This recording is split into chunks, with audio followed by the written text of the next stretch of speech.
Hello everyone. In May 2025, former US President Donald Trump made headlines again. But this time, it was because he was openly angry at both the Russian and Ukrainian presidents. He criticized Putin of Russia and Volodymyr of Ukraine. So, why was Trump upset with both leaders at the same time? Let's break it down in simple terms.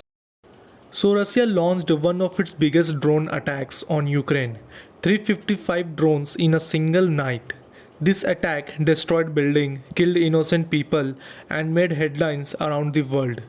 Trump responded by calling Putin crazy and saying the attacks were out of control. Trump was upset because he had promised during his campaign to quickly end the war between Russia and Ukraine. These attacks made it clear that Putin wasn't interested in peace talks, at least not on Trump's stump. A few months earlier, in February 2025, Trump met with Ukrainian president at the White House. The meeting didn't go well.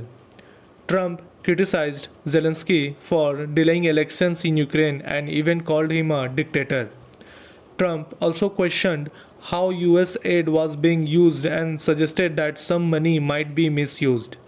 After the meeting, Trump paused US military aid to Ukraine and ordered a full review of how money and weapons were being used. Trump's team offered Ukraine a deal. In exchange for US support, Ukraine would have to give up 50% of its future profit from things like gas, oil, and minerals. That money would go into a fund controlled by the US. Ukraine rejected that deal. President Zelensky said Ukraine wouldn't give up its resources or independence for help. Trump was furious. He felt the deal was fair and thought Ukraine was being ungrateful.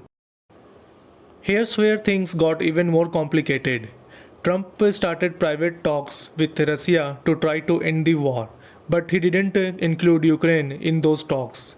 This angered Ukraine. Zelensky said you can't make peace deals about Ukraine without Ukraine. Many European leaders also said that peace talks should include Ukraine, but Trump thought he could make faster progress by dealing directly with Putin. Back in the US, people in both political parties were criticizing Trump. Some Republicans wanted stronger action against Russia. Democrats said Trump was hurting America's global reputation by treating Ukraine unfairly. Trump's back and forth approach, sometimes though on Russia, sometimes critical of Ukraine, confused many people and frustrated America's allies. Trump is known for his unique style. He likes making deals himself and doesn't always follow the usual diplomatic rules. He believed that both Putin and Zelensky were making him look weak. Putin ignored his calls for peace and Zelensky rejected his deals. In Trump's view, both leaders were blocking his chance to make a historic peace deal, and that made him angry. At last, I just want to conclude that Putin's attack on Ukraine made peace harder. Zelensky refused Trump's aid deal and criticized his leadership. Trump felt disrespect by both leaders. He wanted a quick peace but faced roadblocks from all sides. Trump's frustration is about more than just politics. It's about image, power, and control.